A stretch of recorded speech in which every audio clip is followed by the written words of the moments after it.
All right, so the next agenda item is the Village Vision 2040. Who are we? Where do we want to go?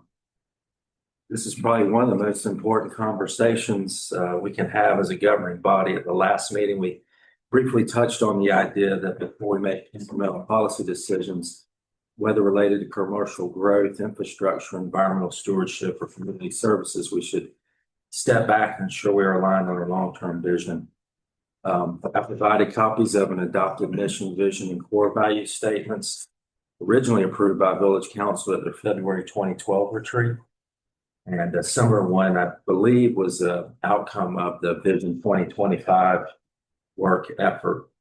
And then also the Village's Blueprint Brunswick 2040, which outlines land use, environmental, and infrastructure considerations specific to Vulcan Island. So all these documents were provided to spur conversation today to see if they continue to reflect who we are today, who we serve, and how we see the island evolving into the future. I would suggest we're no longer a developer-driven phase of growth. We're maturing municipal government responsible for infrastructure, shoreline protection, utilities, public safety, environmental stewardship, and the character of this community, which raises some fundamental questions. Are we primarily a conservation first barrier island, a residential community, a seasonal resort community, or a balanced hybrid of all three? And how should those priorities guide our policies and investments? And with that, I'd like to open the floor for council discussion.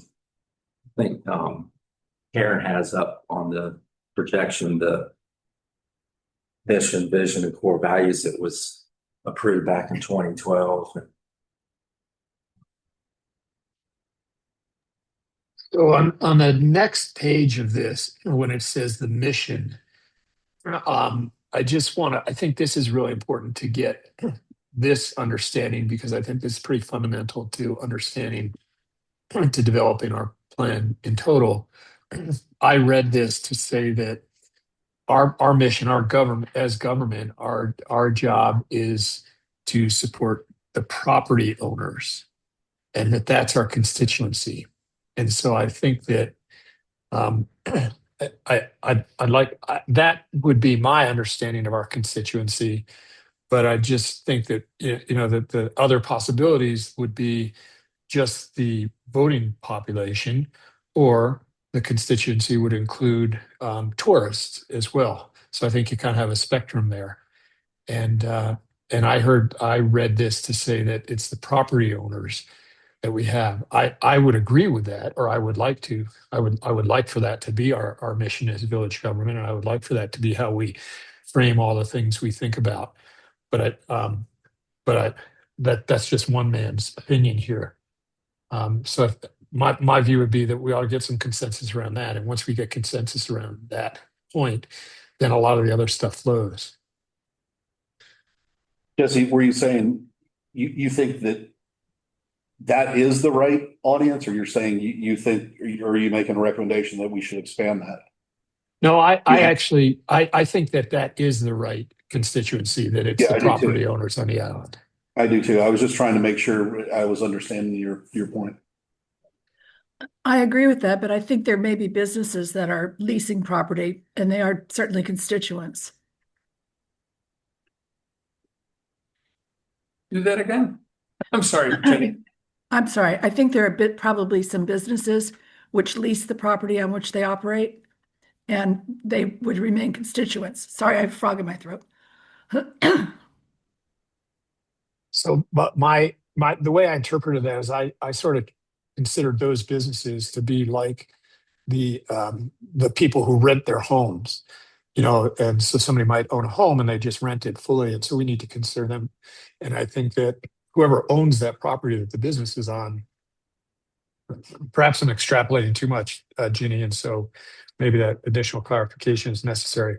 But I incorporated those businesses in that, but I was pretty careful in saying that because some of the businesses might really want tourism, as they might want to make this a tourist destination.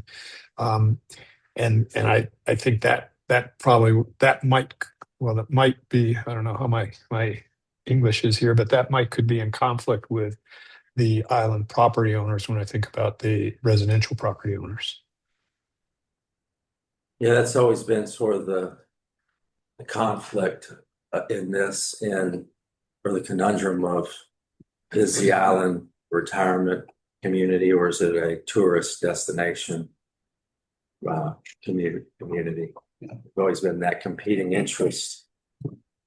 I think back in 2012, council at that time really focused on the property owners as the, not so much the tourists and the weekly renters.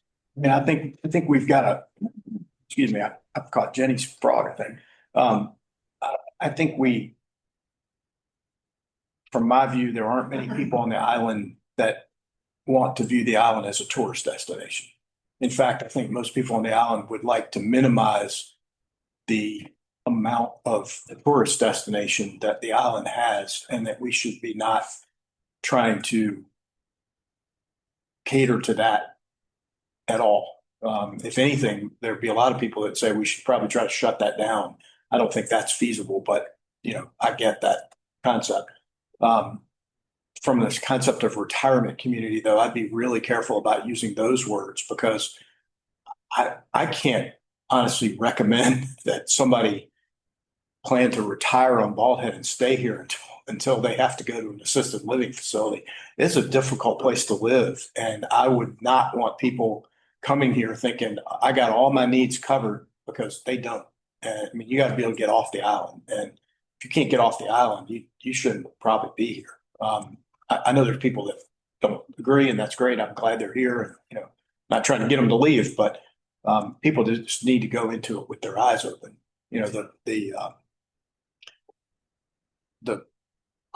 Never can remember the name. The Project Longevity, is a great thing that we've got going for people so they can stay a little bit longer on the island. But I just think it seems to me that it's a community of property owners who came here because of the unique nature of the island.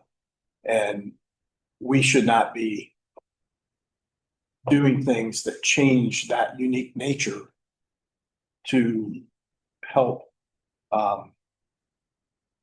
incent other people to come, just to come because we have beach. I think, and I don't want to, parse words too lightly, but we are definitely a tourism attraction, or a tourist destination. I think what people object to is they don't want to be a tourism attraction, right? A day, like the daily thing, right? So I want the unique nature of the island to be the tourist attraction. Yeah. Or, a family driven, rent a house, stay for a week kind of thing. I don't hear anybody clamoring for a push for more daily, or, anything less than the family week-long renters here. So, I think we should stay that path as well.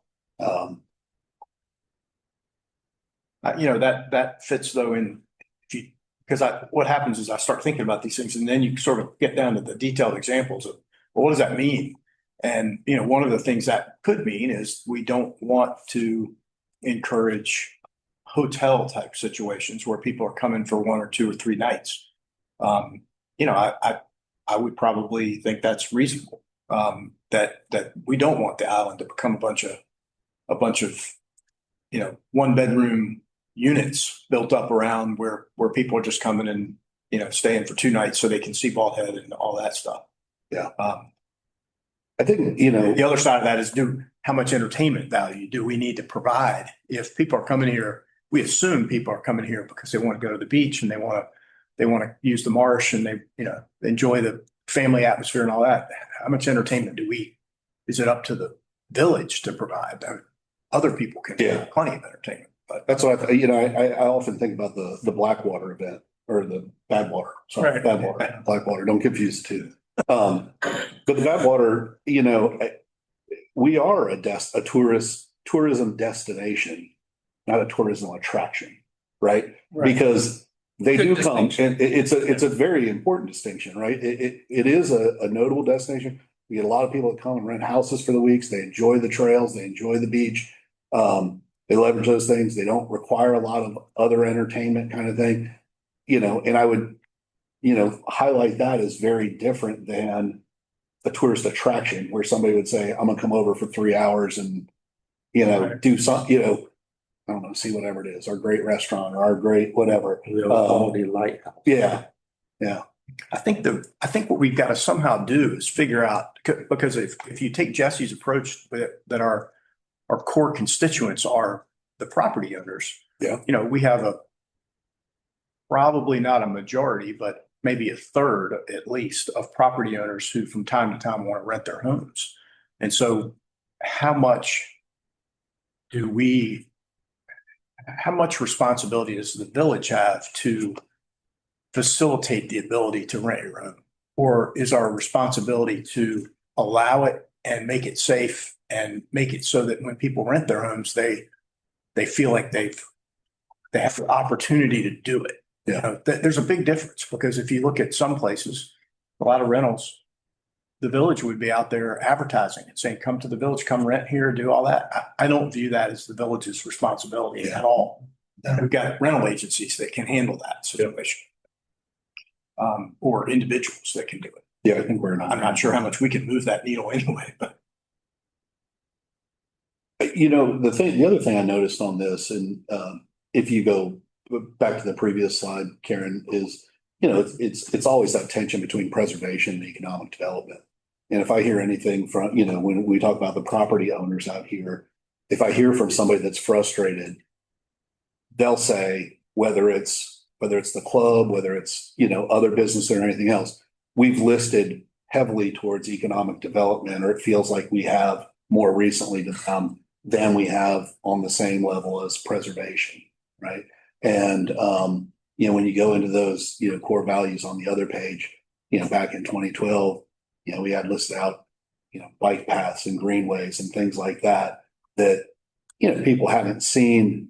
They've seen a lot more businesses pop up since 2012 than they've seen footpaths, bike lanes, or greenways, right? And so there's some validity to that viewpoint, and that we've maybe deviated from some of it. And I think it's a good thing for us to do it really clear-eyed right now, is to, and it could change again with a different council, but if we sort of sign up to, we like this vision, or we don't modify this one, I think it helps us drive a lot of these other, things that we're going to consider and talk about. Is, do we need to provide those or not? Does it align with this, this mission and these set of core values? yeah, and I guess the flip side of all this is always, just sort of property owner rights. I mean, you bought a piece of property that was zoned a certain thing. We've put in rules about what your building needs to look like, which appear to be pretty effective. Not tested completely yet, probably, but pretty effective. And I think we need to be thinking about what could we do that would be within the realm that Charles is not going to tell us we can't do it, and still allowing for some limitation on the growth of commercial and potentially the growth of residential, although that's a much harder to figure out. But I know, I mean, there are communities out there who have restricted short-term rentals. There are places that have said you can't rent for less than a month. So I think we could do that if we got there's probably some process we can go through to make that happen. I'm not advocating that at all, but there are some things that may be able to be on the table that we haven't really looked at. I have to double check on that. Please, if you're watching this after the fact, I'm not advocating that. Yeah. Yeah, I think the state stepped in on that one. I mean, it's just the commercial thing is another example. When people complain to me about commercial, my answer usually is, it's called commercial for a reason. People want to make money, and if they can't make money doing it, it's going to either not be built, or it's not going to be there very long. And so, if you can make money doing it, then chances are the people that are on the island are supporting it. And that means we probably needed it. So. Yeah, and I think that's the lens. I think, I guess I went right to that sentence when I reviewed this document, because I think that's just the lens through which we ought to, consider things. I mean, my view would be it's look, this is hard, to maintain the character of the island as it continues to grow. But I think that with that group of constituents in mind, and it's the full group that needs to be considered in every decision, then I think we have, a foundation upon which to make those decisions. So, for example, slaughter yours is a good one. I mean, commercial, yeah. I mean, if they can make money doing it amongst that constituency, well, then it probably is not a bad. Certainly that would check off one box that it's not a bad idea from that perspective. But then you come across the character of the island, so you don't want neon signs all over the road, for example.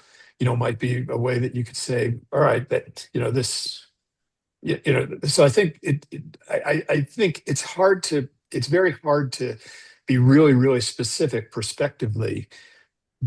So therefore, having that core value and that mission really makes it a lot easier to make decisions as we go along.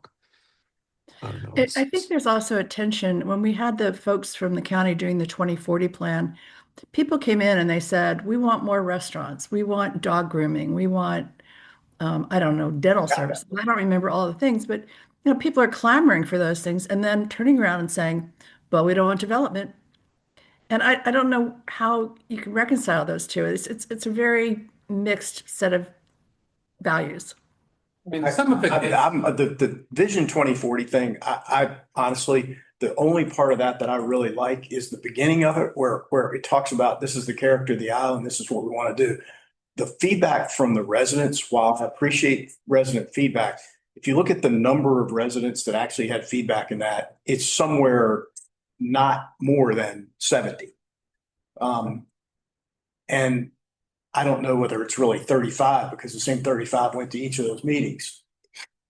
And that's just people saying, gosh, it'd be nicer on the island if I had this. That doesn't mean that's what we need. And that might be one person who said that. So I'm really reluctant. I even hate the fact that we use that in our zoning issues right now. I just don't, to me, that doesn't reflect anything about the island. It's except for the overall, they got right the kind of the preamble to the whole thing, which is, hey, this is who the island is. I think that's great. And the overall, we need to protect the infrastructure. We need to protect the environment. All of those concepts are great. But then when you get down to the individual stuff, I'm kind of like, this is.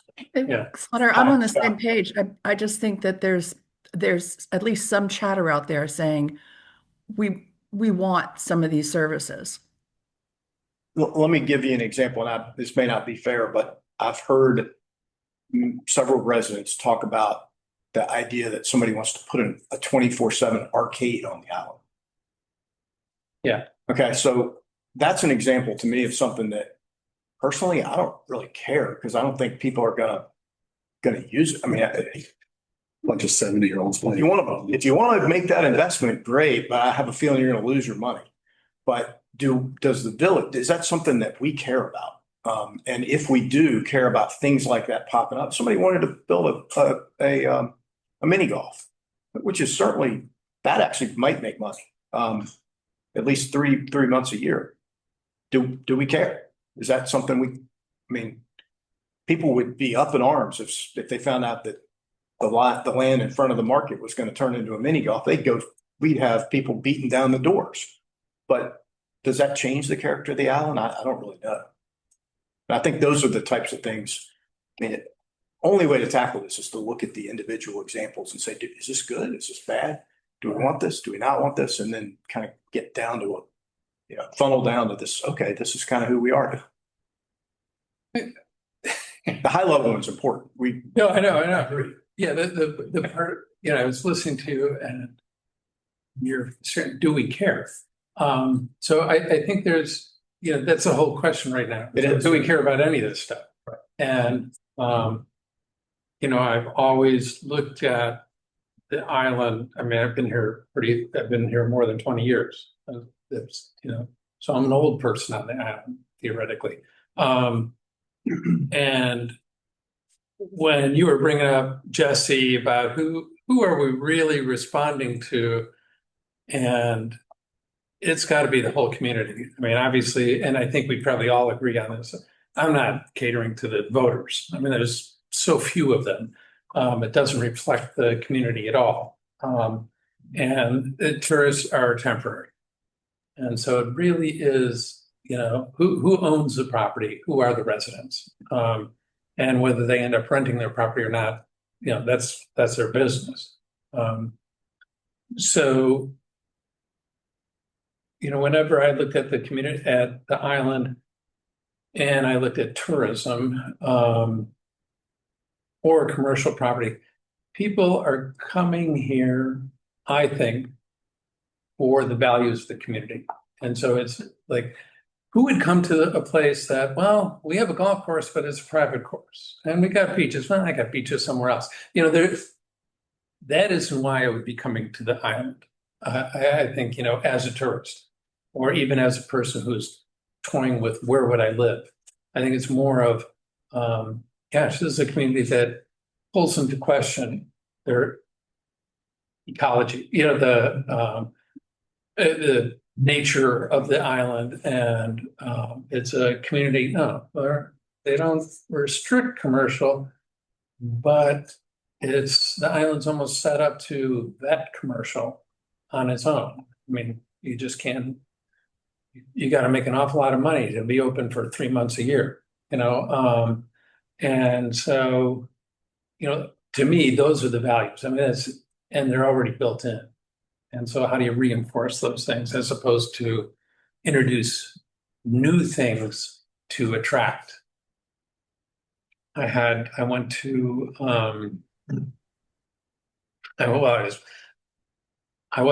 mayor at the time, but I went to one of the conventions, and a guy got up there and he was like, come to me. I'm this, great person to approach when you want to develop tourism on your, in your community, and the whole presentation, like I was flooded with questions, and I raised my hand. I was like, "What if you don't want to?"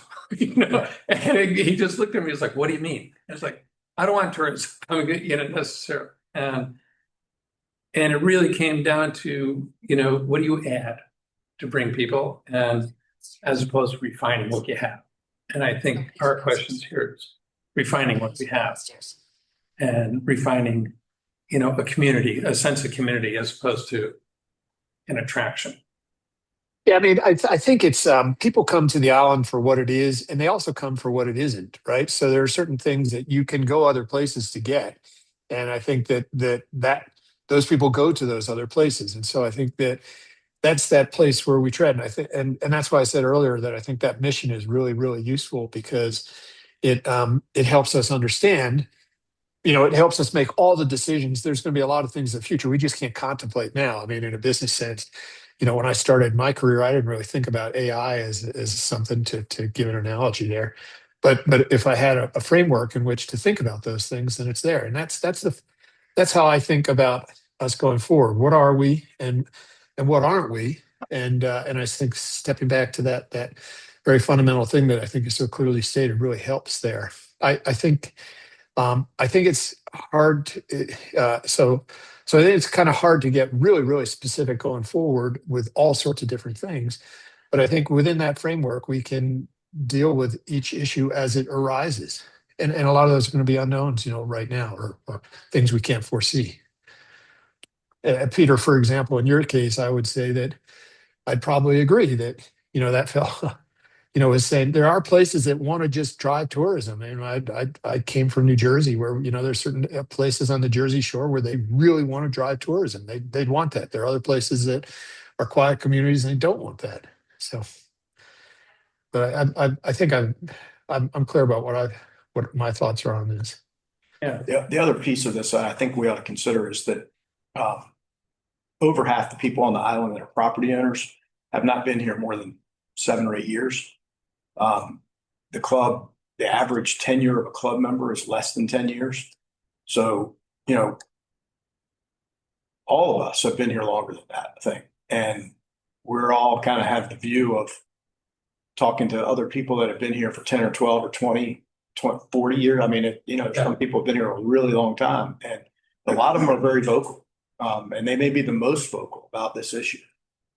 There's some newcomers that are very vocal about this issue. I've met a few of them during the fall, but we do have some responsibility to make sure we're capturing the current feeling of the property owners, not trying to project 15 or 20 years ago feeling of property owners onto the current people that are here. And so I do think that doing some sort of surveying, I don't know the right mechanism for this, but I do think that doing some sort of information gathering from the community should be an important part of this, and it should be a pretty regular thing so we can track the trends of feelings as time goes on. I think y'all sent out the club survey. Yeah. And I think that's a pretty good way to go about it. That still only gets, Jenny, I can't remember, I think it's somewhere around 40% of the club members respond. So it's still not a majority of people, but it gets a decent response. Yeah, it was I assume the other- a better I assume the response other this year than 60% 5 years ago. And that happens about every 5 years, and the trends are actually really helpful. I think it's I think the club is a really good example of and this is my personal opinion, and I belong to the club. I'm a full-time member, full member of the club, and there's so many aspects of the club that I love. But I think that when we did a club survey, and one of them, it wasn't this one, it was before, where there was a huge push, family value.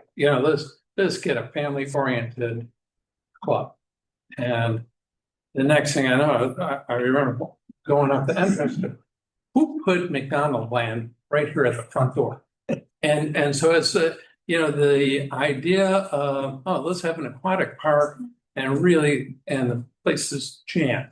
I mean, I use it all the time with grandkids. So in terms of an idea, this is something that really struck home as a good idea. Who put it here? Mhm. And I think that's what we run into when we discuss, we have on our thing, the different amenities. And it's like, well, are we answering a question, and are we answering it correctly? And do we think about it more than just trying to come up with an answer? Yeah. And is it when you mentioned current, people, a lot of people haven't been on the island for more than 8 years. Should we be tampering them down to respond to people who've been here longer? And I have the same issue as well. We got to be thinking about the people that are going to be coming here in 20 years. And I think we have a responsibility to sort of set the tone. I don't think if we went out, we could, if we wanted to, we could probably increase property values a lot, and we could probably get people that came here that, came because it's the Ferris wheel and who knows what. I mean, that might attract more people to the island, but I think the people that are here don't want that and are willing to give up some, certainly some island growth and maybe property values and all that to keep it what it is, which I think is great. Yeah. So just as a kind of, I don't want to recap too early, but I think I can give you the history of why the pool is where it is if you want, but that's it'll take much longer than this meeting. But I think as a council, and I've been on the council longest, I don't think anybody and the whatever that was that you had on it, I think everybody is in agreement that our responsibility is to the property owners, that this is not a tourist. We don't look at this as a tourist destination. I always look at it as like, we have a great community, and that's why tourists come here. It's not a tourist destination. It's more, or it's a tourists that are interested in being a part of a great community, even if it's for a little while.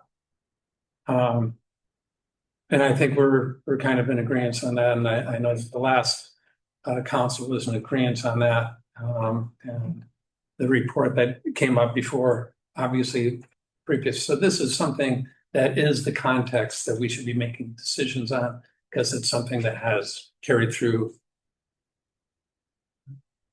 all along. So in terms of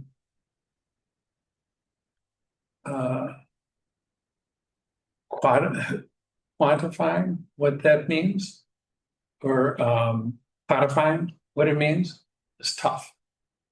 And I think that when you look at, you look at the community amenities list that was put together, it's like, there's a lot of people that have this sense of community and values, etc. They would look at this, I don't want to have that happen, and yet at the same time, people that have these same values and say, oh yeah, that'd be a great thing to have, and so I think the best we can do, and this is me projecting it, the best we can do is address these things as they come up and address them based on, hey, this is the council that's in place right now, and we all have this basic value. How does this fit into that? And be really open to, shutting them down or adding to it, or, whatever we need. Yeah, it does seem like, if you came to me and said, should we have a 24/7, whatever, something that if you have a 24/7 anything, I would say, no, we shouldn't. Is there a way for us to restrict that, to say that, you can't have your business open beyond 11 o'clock at night? And, that's to me would be something that most people on the island would say, why in the world do we need a business open beyond that point? Right. And so, but then you have issues of, again, I own the property. Your zoning doesn't restrict me to that, so why can't I do it?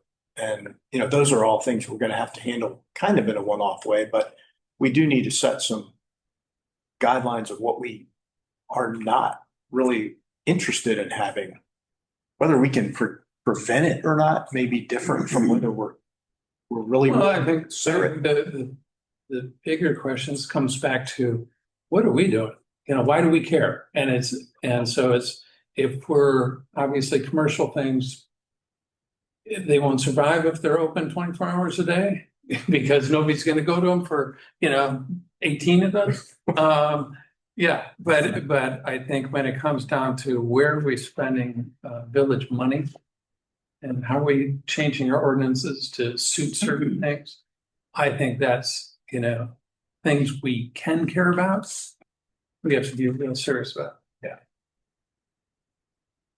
Just one thing to add as we say all this, for example, we have, so consider, and I'm just picking one, please allow this to just be an example.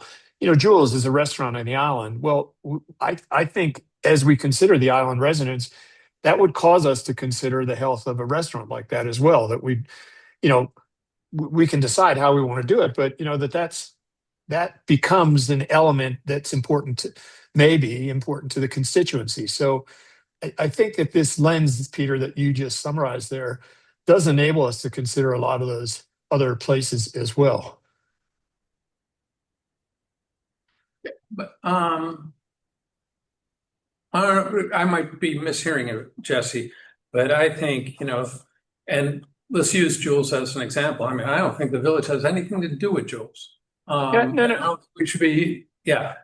Well, so let me say it differently then. Mine would be that I don't think that we'd want to, if I could construe a situation where we might come up with some things that would be harmful to Jules. And I think that we probably, in the lens that we just talked about, we wouldn't want to do that.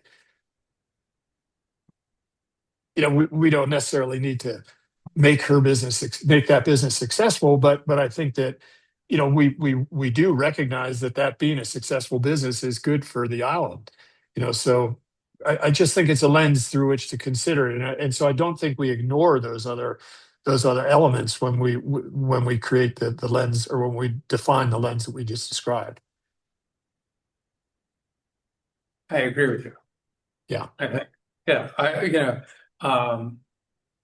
think though that's kind of an interesting example, Jesse, and I agree with you that if Jules, again, I hate to pick on any individual because that's not fair as part of this, but I picked that one, but there was a different one. There was talk at one point about potentially having that there would be a restaurant built on the property kind of across the street from, really from the yacht club, you know, right there. Right. I know that that would take a special use permit to get that done, but I think, but maybe not, actually. I think one of those properties is zoned commercial. One of them and is could- zoned, could yeah, be. one of them is zoned, they were trying to do two. But, you know, somebody builds a restaurant there, that affects the traffic that goes in and out of the harbor. Every single car that comes in and out of the harbor, which is a lot of homes, a lot of families have to go right by there. You got people that are there late at night drinking.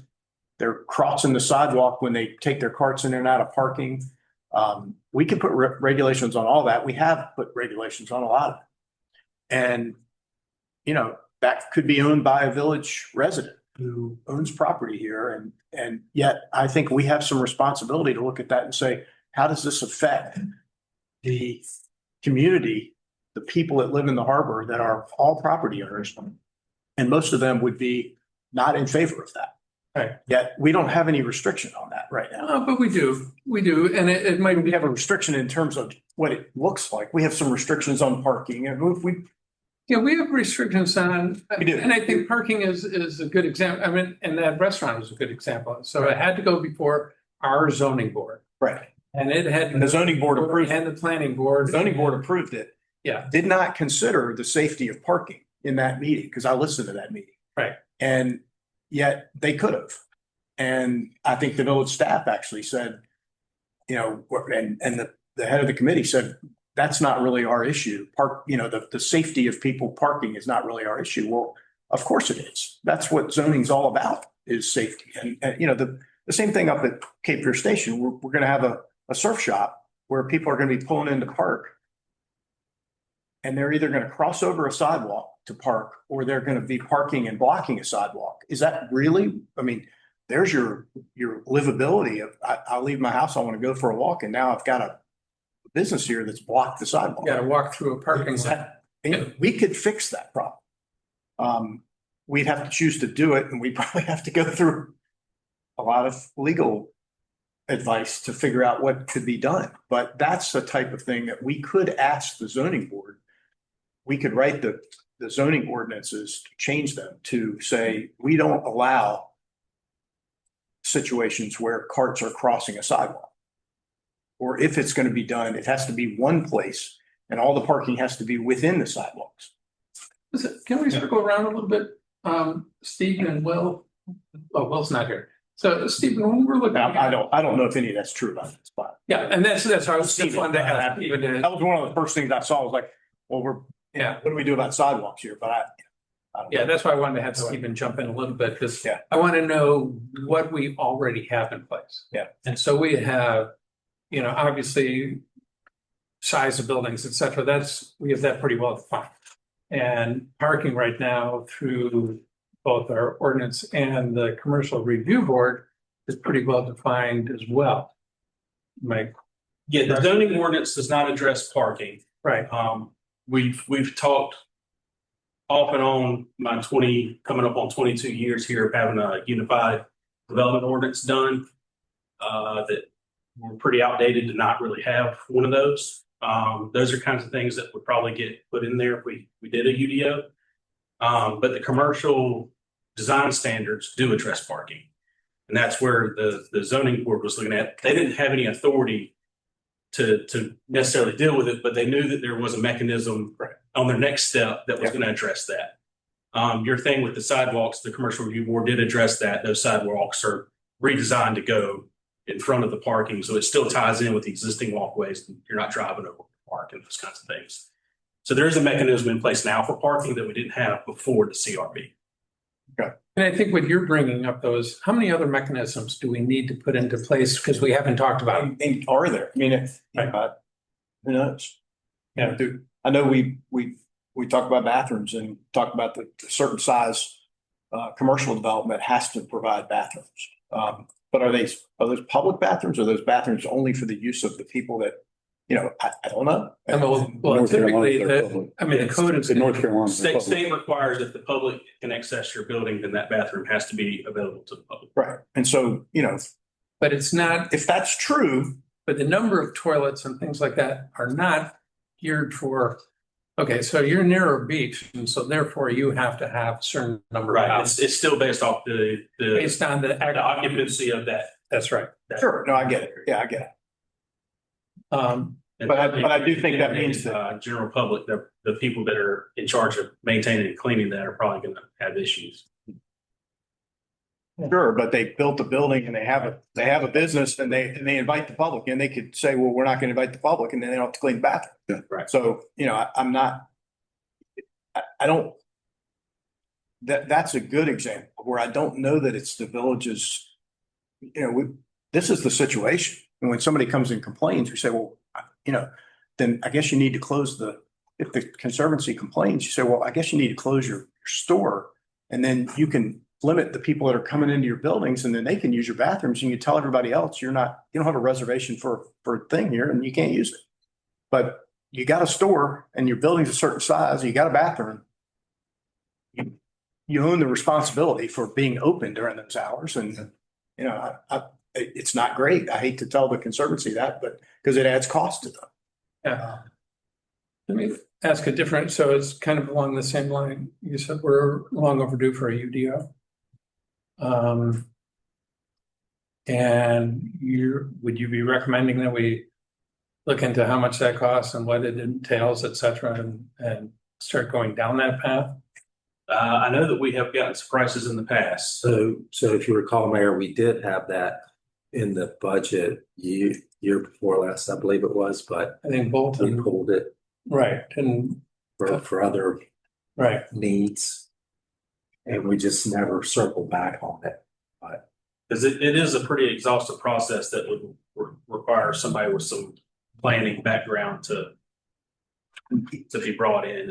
So it'd be a pretty big update considering where we currently are. That give us, though, that's effectively what the zoning and planning boards are doing now, right? Is what the UDO would cover. yes. But I would say that there's, our code of ordinances and our zoning ordinance is sort of a mishmash over the last 30 years since we incorporated. A lot of it was based on the interests, desires, and the things that were in place that the developer, it was very developer driven back then. And that there's probably things that are not inclusive of it that we may want to consider to regulate. So it's, in the world of planning and zoning and municipal government, like Stephen said, having that unified development ordinance, I think can go a long way to help at least staff manage when folks come in with the desire to do A, B, or C, how we can regulate that to include parking. Although parking, we circumvented that by putting parking at the CR, the design standards. But And that seems to be, to me, working pretty well. Yeah, the commercial design standards were definitely a big step in I guess that's what I'm asking. something that really wasn't being regulated. Yeah, what's different with, maybe I'm not as familiar. What would be in a UDO that we're not covering with the commercial design guidelines and the reviews that we have right now? Because I have a hard time putting my finger on what that would be. let's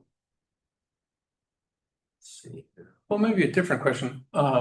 When you're Well, hang on, I do want to get the Same answer. I don't want, question. okay, all right, I don't same want to question, just a different way of looking. So when somebody comes and they want to develop something, they've got somehow I have to go through the HOA and make sure I'm covering their bases. I got the village ordinances, I got to cover those.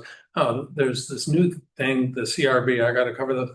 And so would the UDO replace some of those things so it's really a unified development ordinance, or is it just another piece of paper that there's another thing we have to look at? It certainly wouldn't remove the requirement of any kind of deed restriction that is beholden to the homeowners association, the association.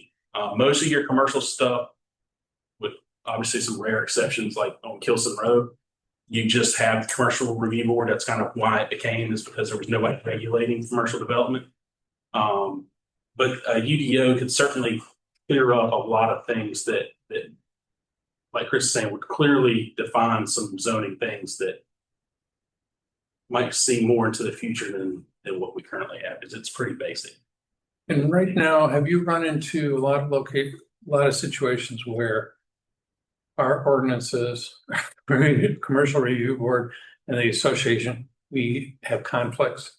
We're saying different things in different locations, which also the UDO would take care of, correct? It could probably capture some of those, but like I said, when you're looking at commercial and an HOA having kind of Some overlap. it's there's not many instances where that would happen.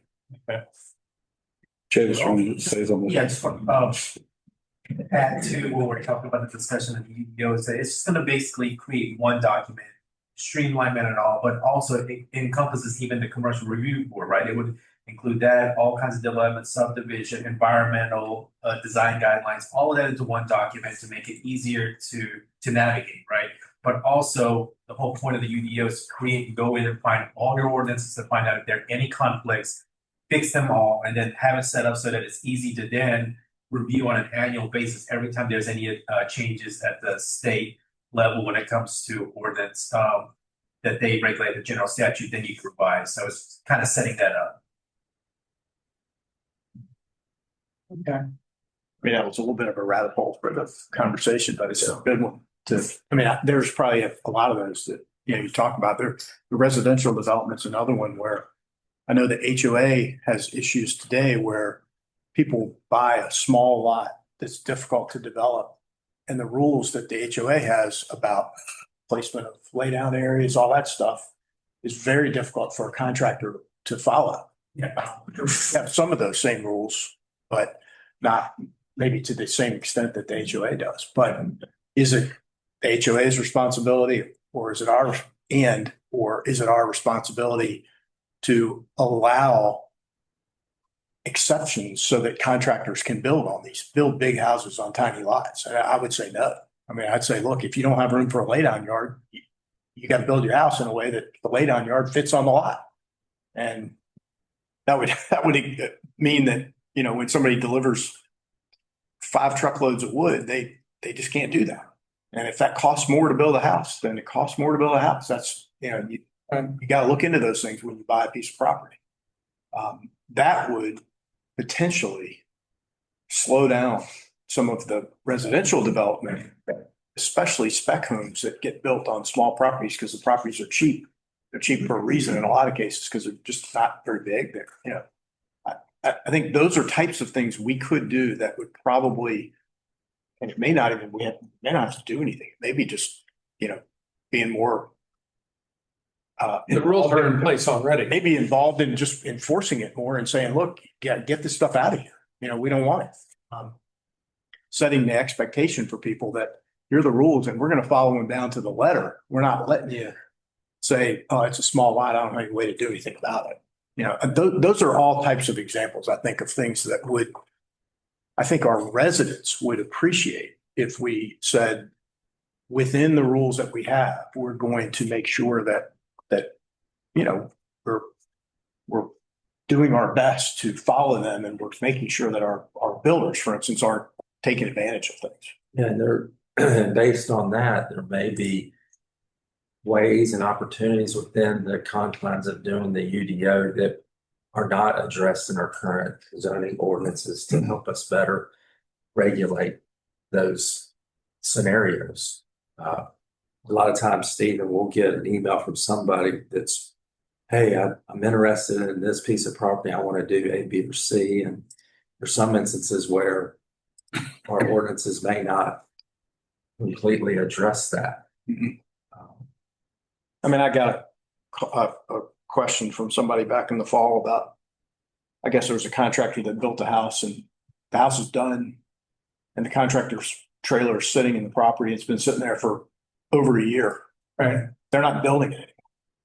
And they're like, well, why does this get to sit here? I don't understand.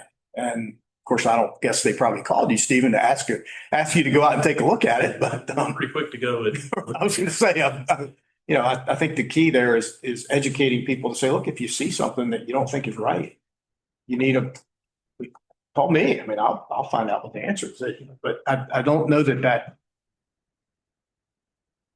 people need to feel confident that if they're gonna make those questions, ask those questions, that they're gonna get a pretty quick response and it's gonna, get taken care of. And I think you enforce it a little bit and contractors will follow the rules once they know that it's gonna be enforced.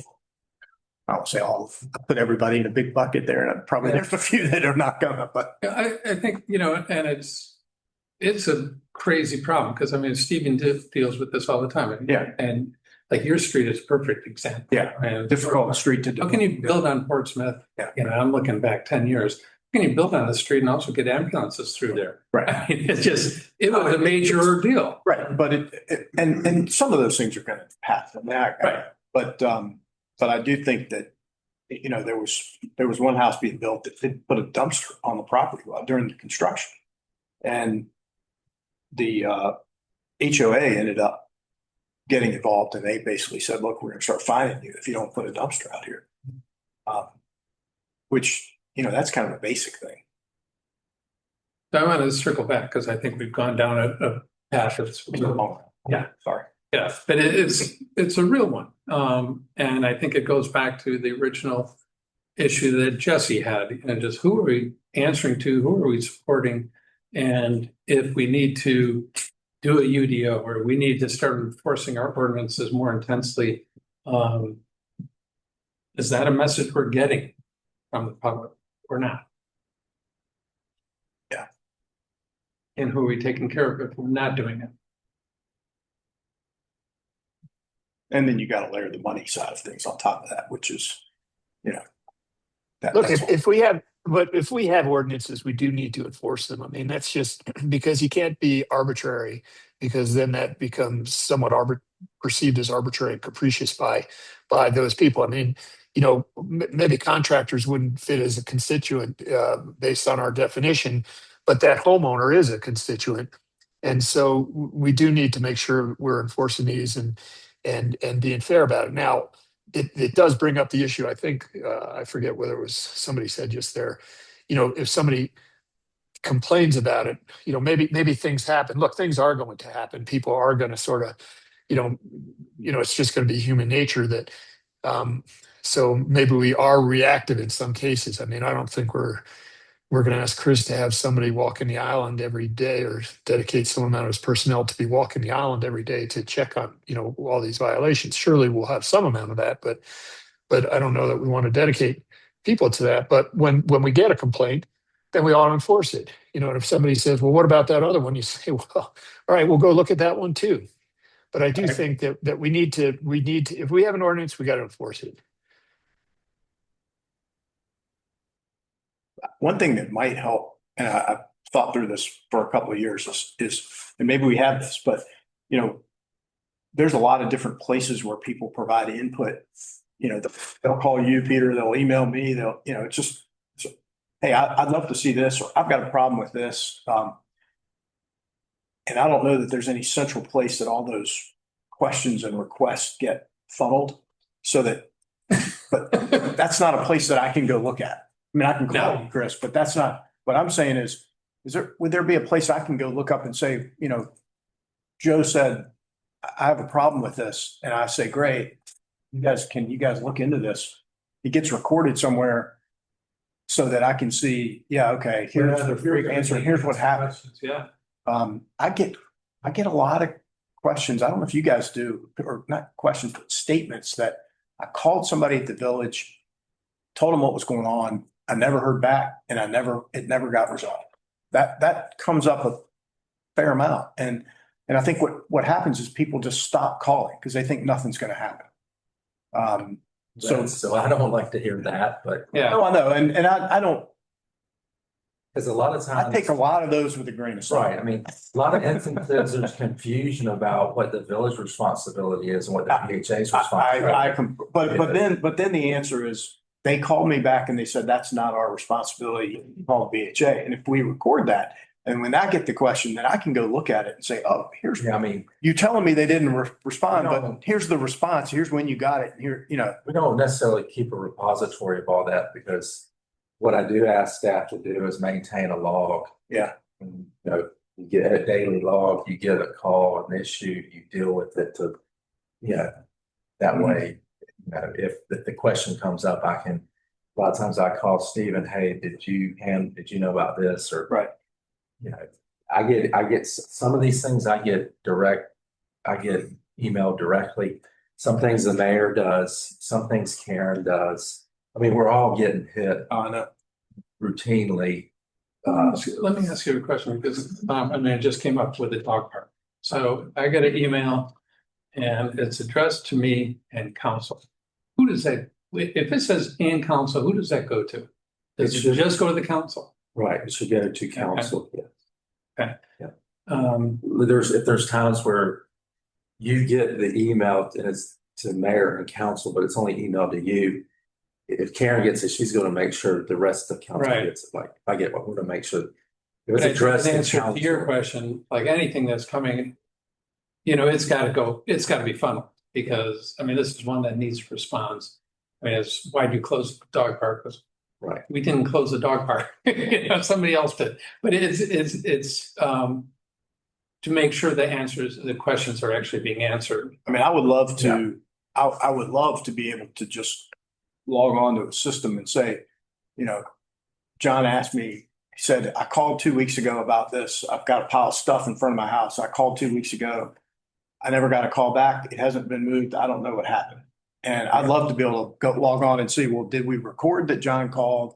And if he did, do I need to tell John this is the wrong way to do it? He needs to go online and fill out the form, because if that's the answer, then that's great. That's what I've been telling people to do, is fill out a ticket, because I do think that creates the artifact that you're talking about, and it cuts down on some of this.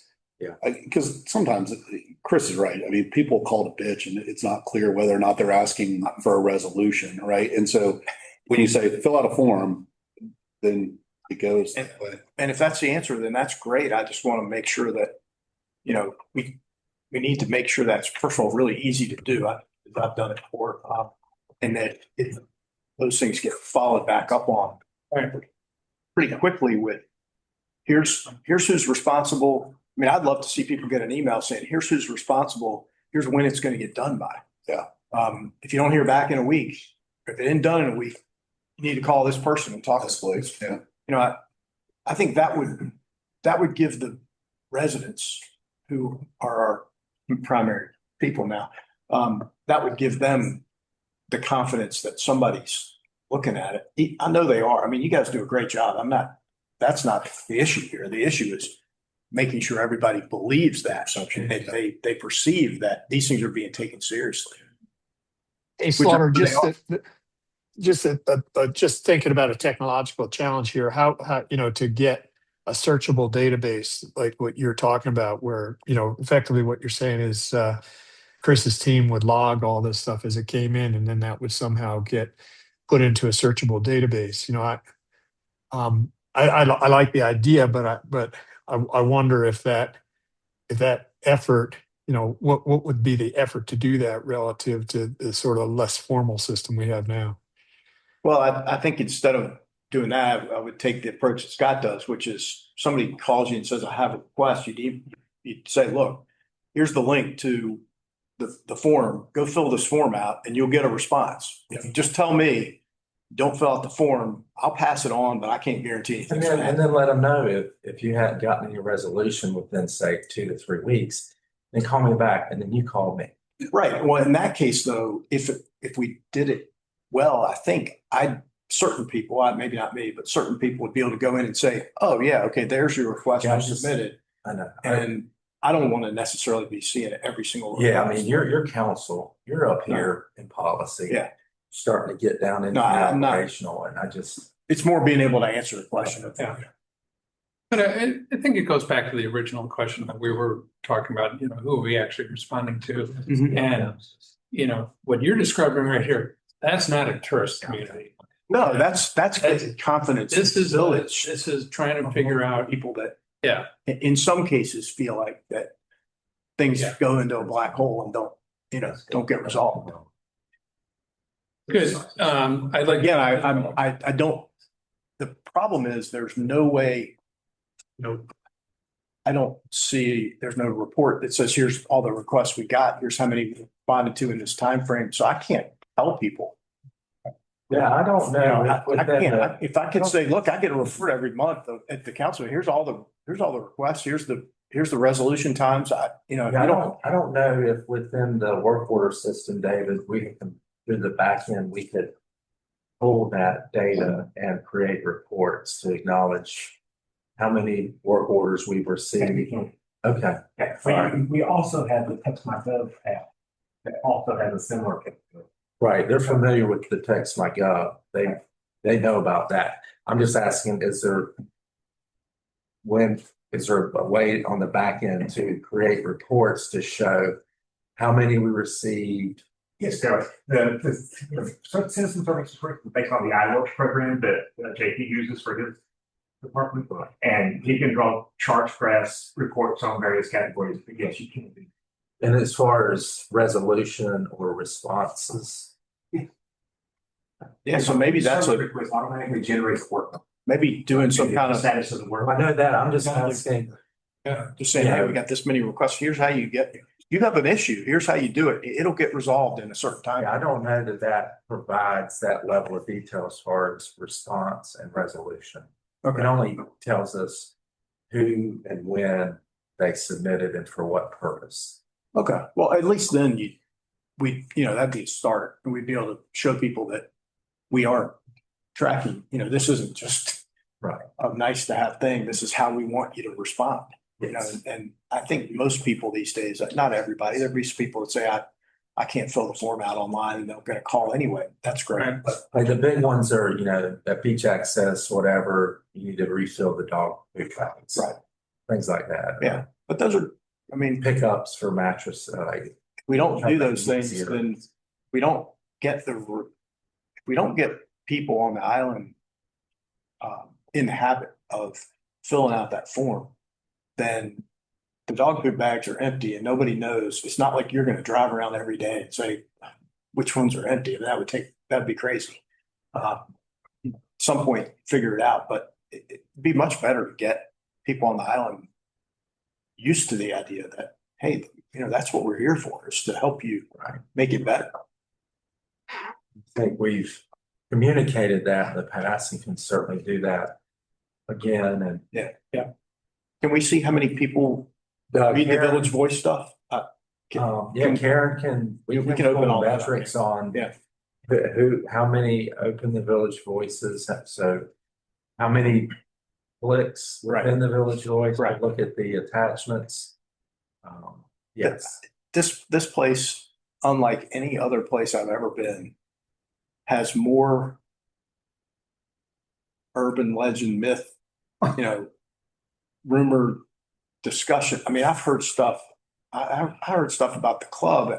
People would come to me and be like, "Well, I heard this guy got kicked out of the club for what?" And I'm like, I don't even know where that came from. Yeah. And there are people that just believe it. Yeah. Yeah.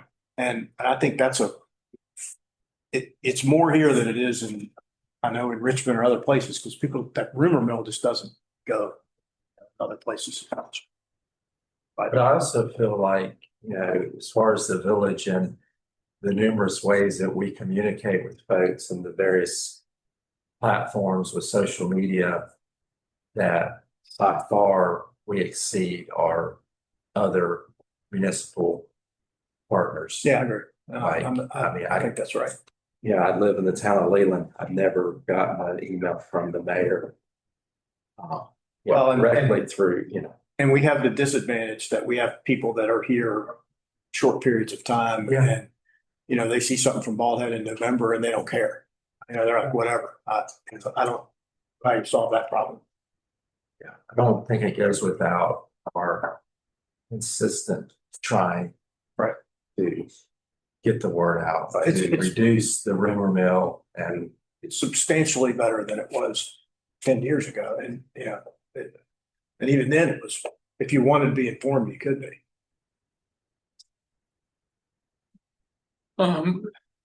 Let's shoot down this a little bit, just, I'd like to talk about, forums, small group meetings. So, I think in our notes, kind of mentioned that, I feel as though our communication has been great getting out, but getting back, it doesn't exist.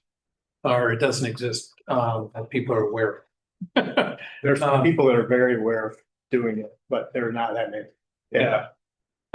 So I would like us to initiate at least one, maybe two town halls that when do we get at least two council members attending a town hall just to answer questions off the cuff.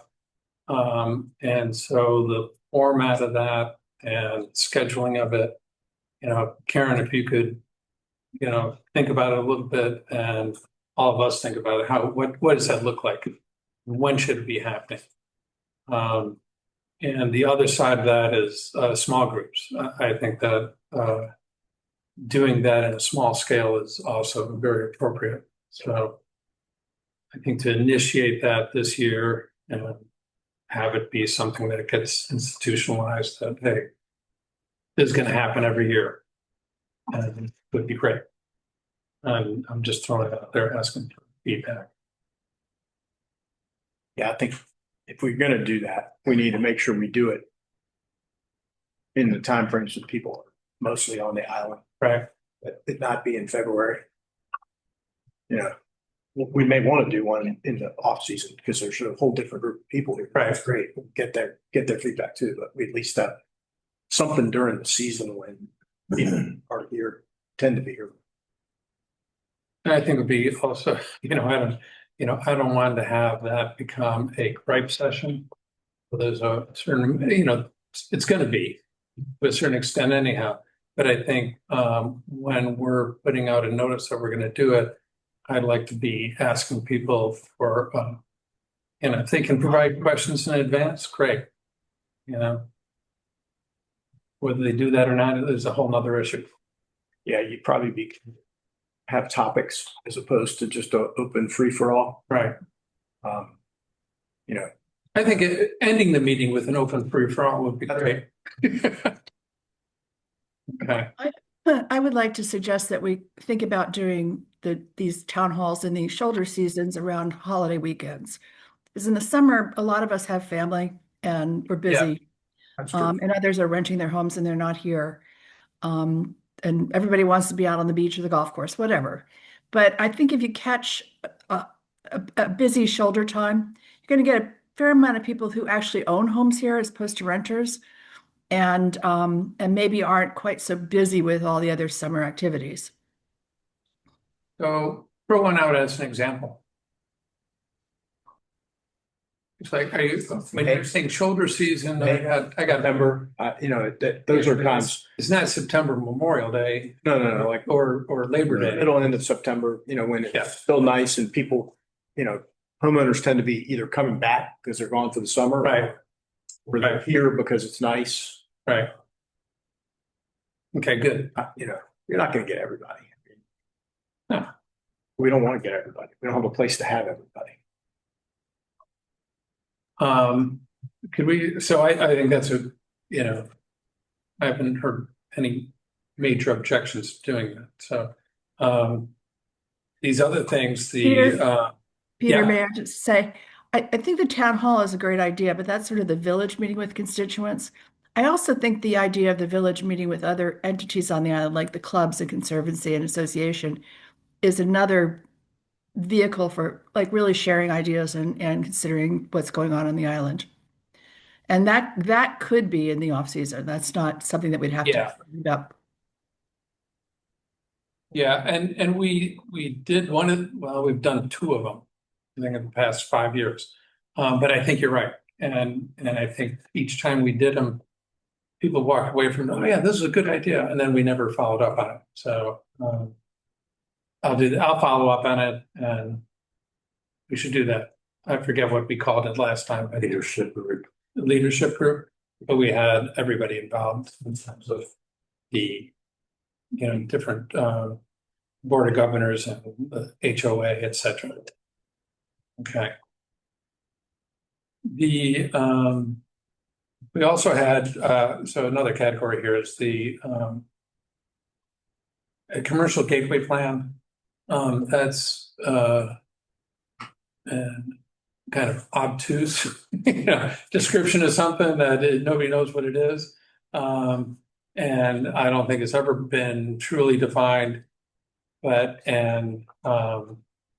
I think Can I step back, Mayor, to say or acknowledge the commercial gateway is geographically from once you enter the marina, Baltic Island Marina, and you navigate from there through what we would call the historic Baltic Island Historic District, from the lighthouse, the village chapel, the village, through the BHA.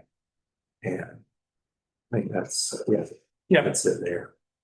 Can you show that, Ken? Yeah, and share it with our audience.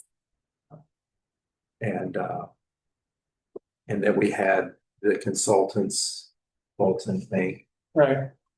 that's worked with most all of the representing groups within that district to obtain what their future long-term planning looked like relative to the growth and development. As an example, I know at one time, we had considered Village Hall rebuild on that corner property that we purchased years ago, which is still probably up in the air. But just that's the overall on a map. Yeah, and I wasn't saying that the map was, misunderstood. I just think where that's going and what's happening with, the transition of the ferry in Sharpview and the Transportation Authority. You have areas that you have 4 or 5 different groups that all have stakes, and we need to get them together or not. My reaction has always been, boy, I can't believe that's what it looks like when we get here, or how poorly this is organized, or, as a community, there's a part of me that the story of what our community is about should be starting as soon as you get off that ferry. And I think right now, people getting off the ferry, boy, it's a cluster at the ferry. You're not sure what's going, there just isn't, it isn't the nodal point it should be. There isn't a welcoming aspect. Yeah, I don't disagree with you on that, but when we talk back about our mission and who our members are, right? And it's the property owners, they don't care about that, right? They don't. Well, they don't even, well, I mean, yeah. they don't. I mean, I guess the whole concept of the Gateway project to me felt like one of those things with an eye towards this is about tourism and tourists needing signage and needing welcomed and all that. If you're a homeowner here, you might want it to look better, but you don't need any of those things, right? And so this might be one of those very much that we say, well, if the constituency that we serve are the property owners here, I don't know that there's a ton in a Gateway project that is geared towards a property owner, right? Or what I saw of it before. Well, maybe not. Right. And so it might be one we say, yeah, we don't have a role in that. Right. Or we pull back from that. If we stay true to the mission. It's a great question because, the property owners who rent their properties might say, gosh, it's a mess. And it makes it much harder for me to rent if my renters get off and they don't know where to go and they complain about it. I don't know if they do or not, but maybe they do. But this is where I think we have to make some really good decisions about, is that our responsibility or is that the group of people who rent their homes and the commercial entities that are related to that? Is that their responsibility? And I would say it's the second. Yeah. It isn't our responsibility to make it easy for a renter to get from the place to, there's a group of people that make money renting their homes and there's businesses that make money doing it, facilitating that. And some of that, they need to charge a little more to make that better, to make it easier to rent your home. That's great. They should do that. And I We think, should help facilitate getting it done. Mhm. You know, make it easier. If they need bigger signage, maybe we make some exceptions to, just whatever. But, yeah, I think it's a tough one because there's two different, there's a projection on, well, what does a gateway mean? Right. And that's what I was saying. It's kind of obtuse. Is, when as an architect, I look at, well, this is what I would do, and that might not have anything to do with, well, the Gateway Project is getting these different entities together so that they're talking to take up the responsibility. Or maybe the Gateway Project is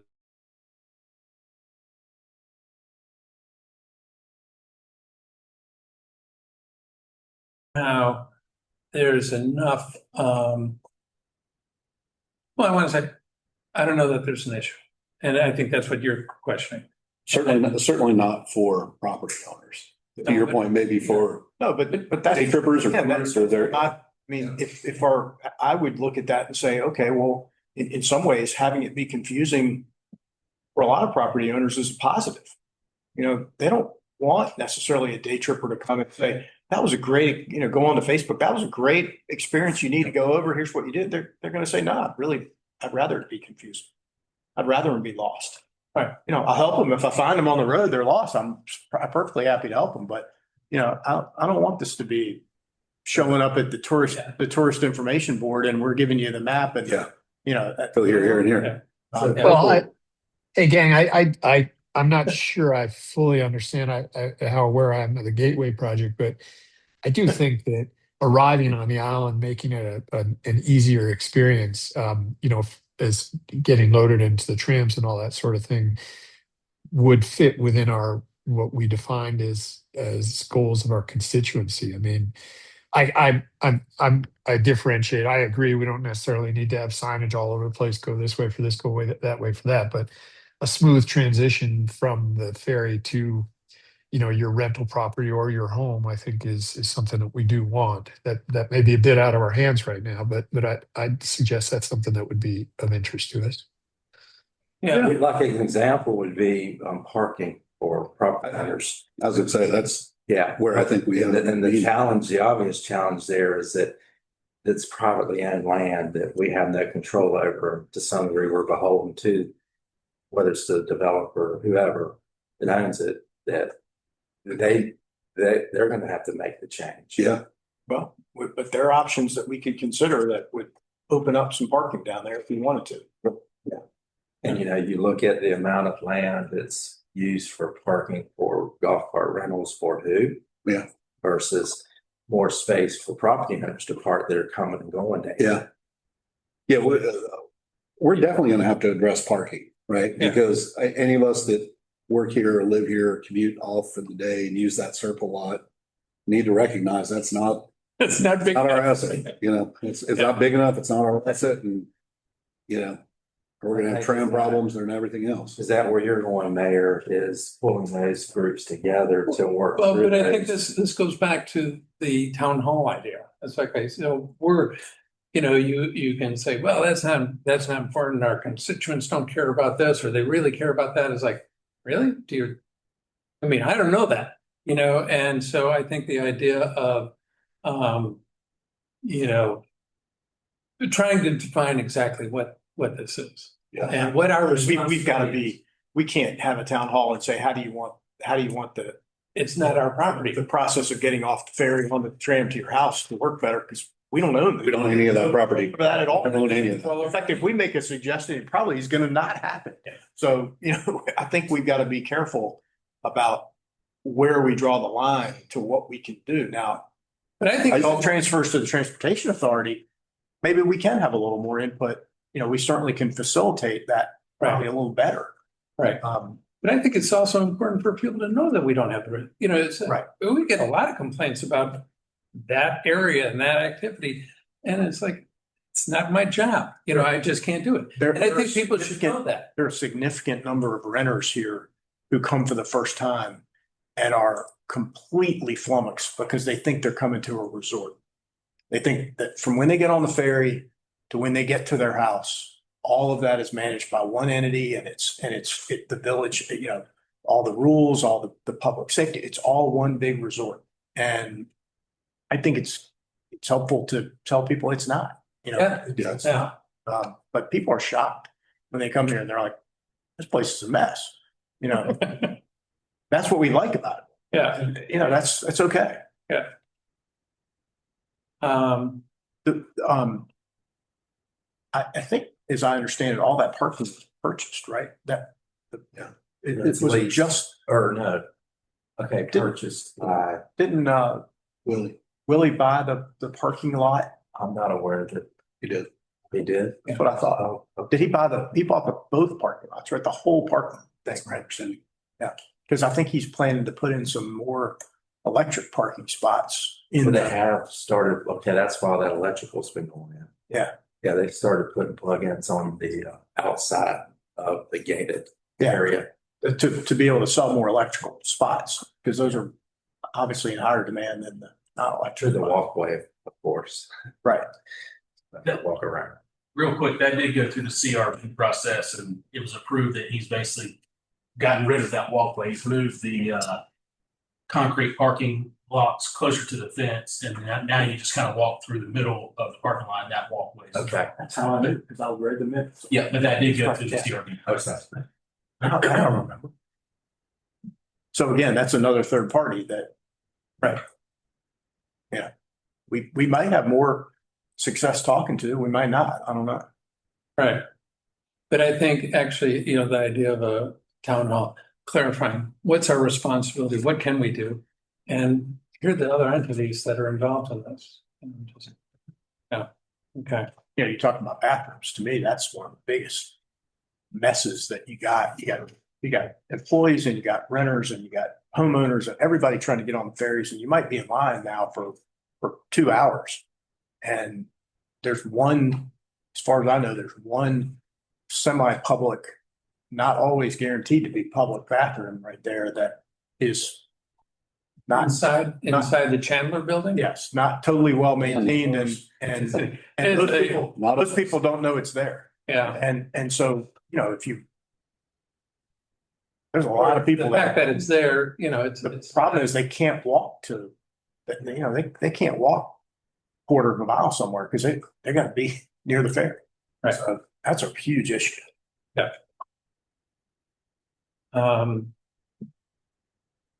The other amenities that were listed here, you know, it's obvious. I was generating those, or I was having people feed those to me. You know, I think the idea of having a forum that gives, you know, at least some direction to us in terms of what's a priority, what's not a priority to the whole community. You know, it shouldn't be based on what I'm scribbling at my desk. And so I think the idea of having that as open conversation is critical. You know, there are some things that, you know, I think we'll tackle them in the next council meeting, but that need responses in some fashion. You know, when we're talking about the, you know, supporting the concert series. I mean, that's the only one I think that's really time sensitive. But those things need to be discussed. You're talking about this afternoon's council meeting? I wasn't, but you know, I mean, we could throw it in. Is it? I assume because the next one's not till late April, so. Yeah, okay. Yeah. Well, let's see if we can touch base on it today then. Okay. I do get a lot of questions about, you've got the, you know, bathrooms, pavilion, all that stuff here.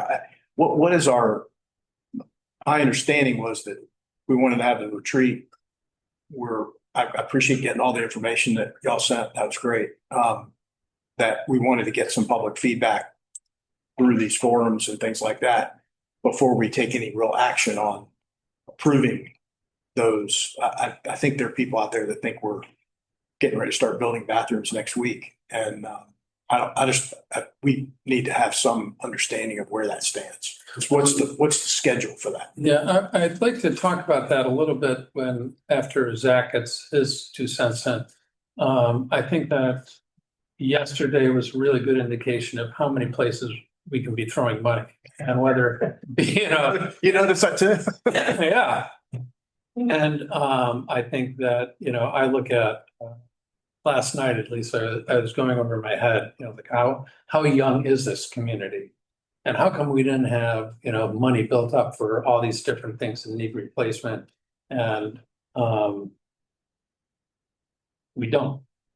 And I think we made a small gesture recently about paving. We got to be putting money in for paving. We obviously have CapEx expenditures that are going to be happening for the lifetime of this community that we have to set up those strategies now. And whether, you know, when we were feeding everybody, well, this is how much a pavilion costs, this is how much restrooms cost.